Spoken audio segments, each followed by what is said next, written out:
Bordeaux, à la fin des années 80, on a vraiment l'impression d'être dans une nouvelle ère. C'est une décennie qui a changé beaucoup de choses. Et là-dessus arrive pour couronner tous 3 millésimes qui vont être non seulement de haute qualité, reconnus par tout le monde, mais qui vont commencer cette idée que Bordeaux, les prix peuvent s'envoler d'un millésime à l'autre, et où on parle beaucoup des prix fous de Bordeaux. Arrive 88, les affaires repartent doucement, le millésime est bon, se vend normalement, et puis 89, très très bon millésime, alors là, et 90. Alors là, ces deux-là, c'est quand même des millésimes d'école, parce que non seulement la qualité des 2 millésimes était très remarquable, mais la récolte était très importante. On a fait 2 récoltes importantes en volume, ce qui montre bien, une fois de plus, que c'est pas obligé de faire des récoltes très petites, des 61 pour faire des grands vins. 89-90 sont 2 millésimes exemplaires à cet égard. 89, c'est très bien vendu, avec une augmentation des prix. 90, difficile, plus difficile, parce qu'on venait d'avoir 2 millésimes qui avaient eu du succès, donc le 3e a eu du mal à trouver son marché. Les prix ont baissé en 90. Alors, c'est quand même l'époque où, je me souviens en France, on commence à dire, voilà, Bordeaux ne s'intéresse qu'à ses nouveaux clients, les prix s'envolent, ça c'est classique. On oublie... Est-ce que c'était si classique que oui, ça? Oui, bien sûr. C'est-à-dire que quand on a commencé à vendre aux Américains, les Belges nous ont dit, ça y est, vous méprisez, on était là quand vous alliez mal, mais maintenant vous ne voulez plus de nous. Maintenant, c'est les Américains qui le dire, des Chinois, etc. C'est reconnu. Dans tes souvenirs des années 70-60, c'était déjà ça. Oui. Oh, 60, non, parce que là, les 60, même 70, on ne se posait pas ce genre de questions. Mais à partir des années 80, oui. À partir des années 80, il y a toujours eu ça. Surtout avec les pays du Benelux, les Belges et les Hollandais, surtout les Hollandais. Ils étaient bien contents de nous avoir, mais maintenant on préférait vendre aux Américains. Et les Américains, ils ont le même discours. Les Anglais aussi, mais les Anglais, c'est plus subtil. Parce que les Anglais, ils achètent, ils revendent après ailleurs. Donc 89, grand millésime, 90 aussi, qui se voit un peu plus difficilement, puis arrive 91, patatras. 91, c'est la première guerre du Golfe. Le vin est bon. Bob Parker, j'ai pas compris, enfin nous n'avons pas compris, il a dit, il a gelé, donc le vin ne sera pas bon, et je ne me déplacerai pas, il n'est pas venu goûter le vin. Alors 91, c'est... Le gel, c'est pas du tout. Il a gelé en avril, fin avril. Le 23 avril, je crois, 23 ou 24 avril, je me souviens très bien, un matin, j'étais lave les dents dans ma salle de bain, jette un coup d'œil. Il était tôt le matin, par la fenêtre, et je vois un ciel immaculé. Ouh là là là là, on s'est dit, ça va mal. Il a dû faire froid ce matin. Et je téléphone à mon père, et je lui ai dit, non, j'ai peur qu'on ait pris un petit coup de gel. Et il me dit c'est possible, mais c'est pas la peine d'aller voir maintenant. Il me dit si on ne voit rien, on ira cet après-midi.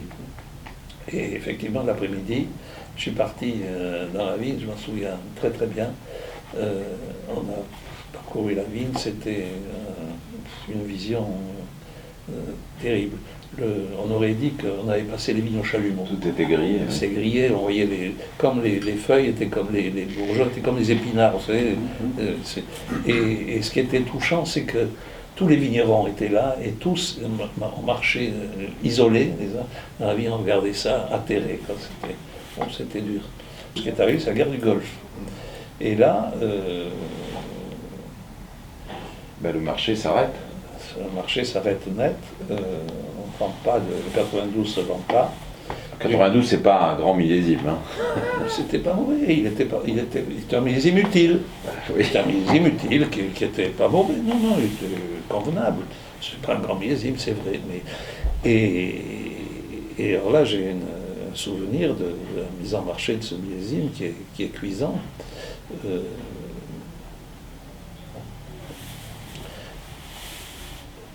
Il n'y avait pas de demande.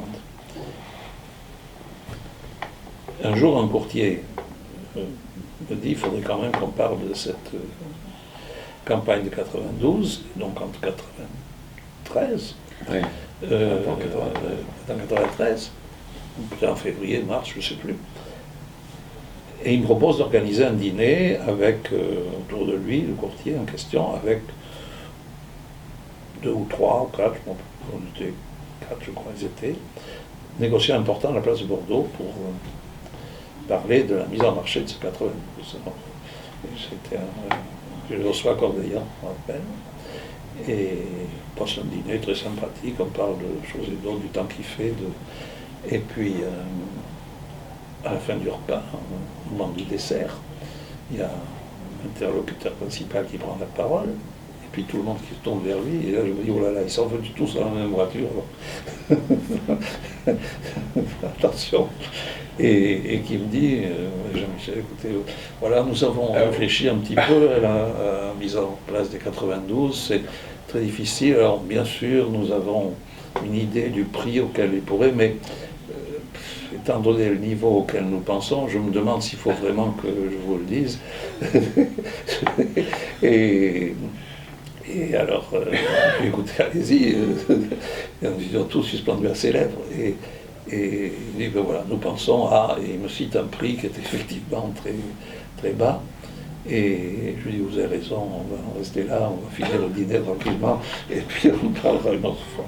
Et on a fini le dîner, on est parti, mais on était quand même un peu embêtés. Et c'était difficile. Et alors, se passe 15 jours, 3 semaines, un mois peut-être, et je reçois un coup de fil d'un autre négociant de Bordeaux qui n'était pas là ce soir-là, et qui me dit, les 92, c'est impossible à vendre à l'heure actuelle, mais j'ai une idée, me dit-il. C'était pas le 92, c'était le 91, pardon, j'ai fait une erreur là. Ah ouais. C'était le 91, c'est 91, et en 92. Et il me dit, il n'y en a pas beaucoup cette année. Ouais. Donc,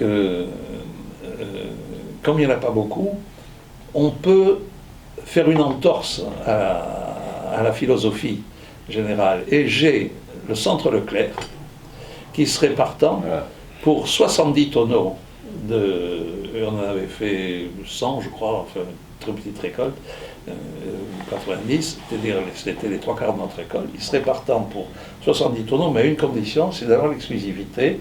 Et à ce moment-là, lui, il va les mettre à un prix qui est raisonnable, il va faire une bonne marge. Moi, je vous les achète, je fais une bonne marge, et vous un meilleur prix. Et il lui dit à quel prix ça fait pour moi. Et il me cite un prix qui était 50% plus élevé que ce que m'avait dit le négociant. C'était Hernandez, lui? Non. Non, Hernandez, il était... Non, c'était pas Hernandez. Bon, pas grave. Et c'était un très bon négociant avec lequel j'ai toujours de grandes relations. Donc Hernandez a disparu. Oui. Et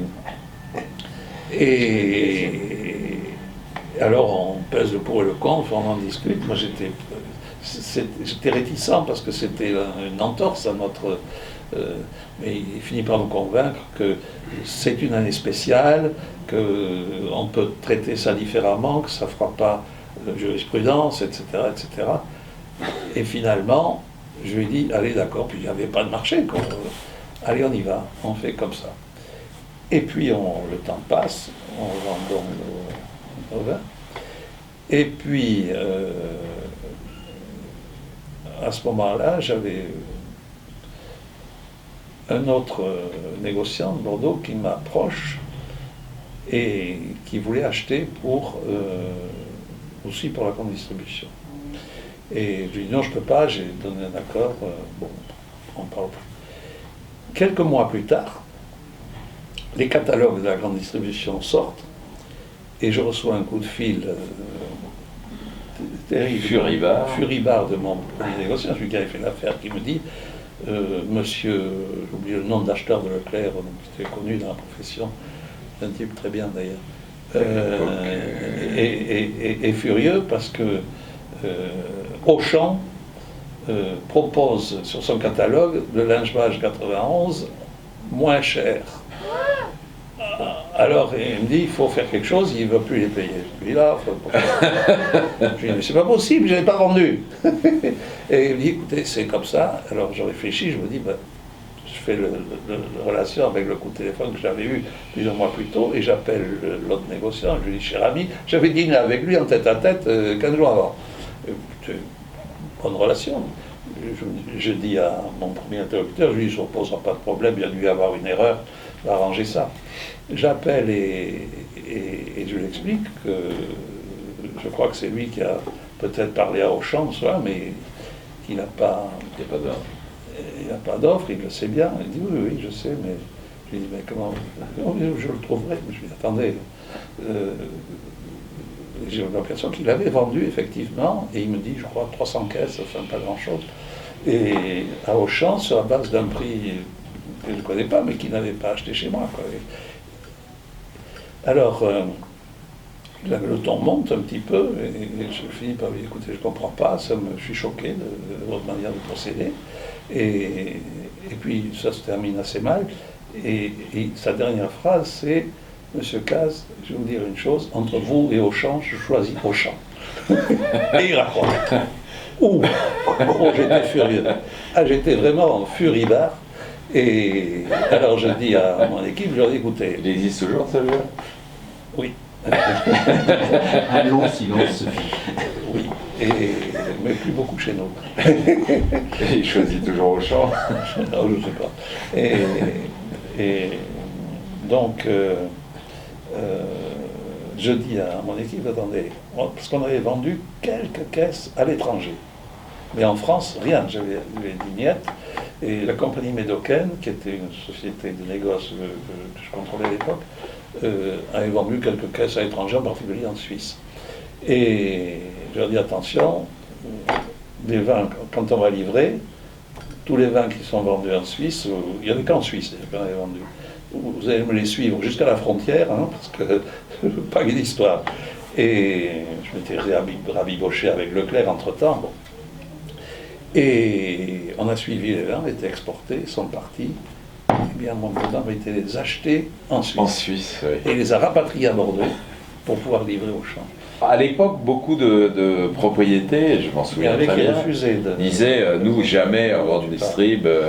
Sauf qu'ils ne savaient pas ce que faisaient leurs acheteurs. Oui, ce qui est quand même une chose pas contrôlée. C'était une rigolade. Même toi en essayant. Ah non, moi j'ai jamais été contre. Moi, non, mais même toi en essayant de suivre les vins que tu avais vendus en Suisse, ils revenaient chez Auchan. Oui, c'est pas possible de suivre. C'est comme. Non, c'est impossible. Souvent d'ailleurs, on avait ce commentaire. Les Belges nous disaient, mais pourquoi vous ne nous donnez pas un contingent à vous, etc., à nous? Et puis, je dis, c'est pas possible, parce que c'est un marché mondial. Aujourd'hui, si l'Amérique est en demande, si vous les limitez, vous limitez la quantité que vous avez, ils iront les acheter à Bruxelles. C'est impossible. Le marché est libre et on ne peut pas canaliser les ventes, c'est pas possible.